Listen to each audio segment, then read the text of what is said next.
दस्त गोयद मंचोने दुज दीदाम दस्त गोयद मंचोने दुज दीदाम लब गोयद मंचोने बोसीदाम दस्त गोयद मंचोने दुज दीदाम लब गोयद मंचोने बोसीदाम चश्मे गोयद दीदाम सोए हराम चश्मे गोयद दीदाम सोए हराम गोश गोयद चीदाम समरुल कलाम गोश गोयद चीदाम समरुल कलाम ए अमानत चंद रोजा नजद मास्त दर हकीकत मालिके हर शै खुदास्त আমরা মনে করি আমার হাত আমার বিপক্ষে সাক্ষী দিবে, পা আমার বিপক্ষে সাক্ষী দিবে, মুখ আমার বিপক্ষে সাক্ষী দিবে, কান আমার বিপক্ষে সাক্ষী দিবে।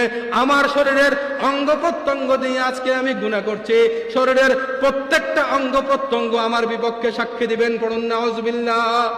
माल दौलत शान शौकत सब तुम्हारे पास है, माल दौलत शान शौकत सब तुम्हारे पास है, आंख बंद कर देख लो तुम कौन तुम्हारे पास है, आंख बंद कर देख लो तुम कौन तुम्हारे पास है।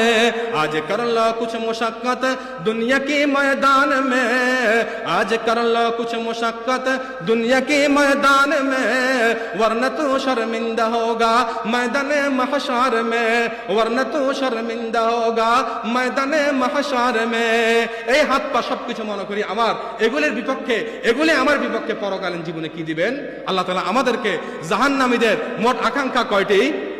কথা বলেন কয়টি? 9টি আকাঙ্ক্ষা। আল্লাহ তাআলা আমাদেরকে ভয়াবহ জাহান্নামের আযাব থেকে যাতে আমরা বাঁচতে পারি সেরকম আমল করার তৌফিক দান করুক। সকলে পড়ুন আমিন। আজকের এই শীতের রাতে আমরা ফজরের নামাজ পড়তে পারি না। আপনি যে ঘুমিয়ে আছেন, চোখ আপনার বিপক্ষে সাক্ষী দিবে। আপনি ঘুমিয়ে আছেন, ব্রেন আপনার বিপক্ষে সাক্ষী দিবে। মোবাইলে অ্যালার্ম বাজছে, আপনি ঘুমিয়ে আছেন, কান আপনার বিপক্ষে সাক্ষী দিবে। পা বলবে হে আল্লাহ, শীতের কনকনে শীতে শীতকে উপেক্ষা করে নামাজ পড়তে যায় নাই, পা আপনার বিপক্ষে সাক্ষী দিবে। আপনি ওযুর ভয়ে, ঠান্ডা পানির ভয়ে হাত ভিজান নাই, মুখ ভিজান নাই, শরীর ভিজান নাই, ওযু করেন নাই, নামাজ পড়েন নাই, শরীরের প্রত্যেকটা অঙ্গ প্রত্যঙ্গ আপনার বিপক্ষে সাক্ষী দিবে।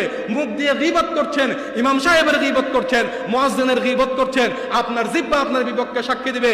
কান দিয়ে গীবত শুনছেন, চগলখুরি শুনছেন, কান আপনার বিপক্ষে সাক্ষী দিবেন। আমার কথা না, আল্লাহর কথা। সূরা ইয়াসিনে আল্লাহ বলে দিয়েছে প্রত্যেকটা অঙ্গ প্রত্যঙ্গ সাক্ষী দিবে। আল্লাহ তাআলা আমাদের নিজেদের অঙ্গ প্রত্যঙ্গ যেগুলি আল্লাহ তাআলা কিছুদিন আমাদের জন্য দিয়েছে, আল্লাহ তাআলার আমানত, আমরা যাতে এগুলিকে সংযত রাখতে পারি, আমরা ভালোভাবে ইবাদত করতে পারি, জাহান্নামের আগুন থেকে বাঁচার মতো ইবাদত আমরা করতে পারি। আল্লাহ তাআলা আমাদের সবাইকে সে তৌফিক দান করুক। সকলে বলুন আমিন।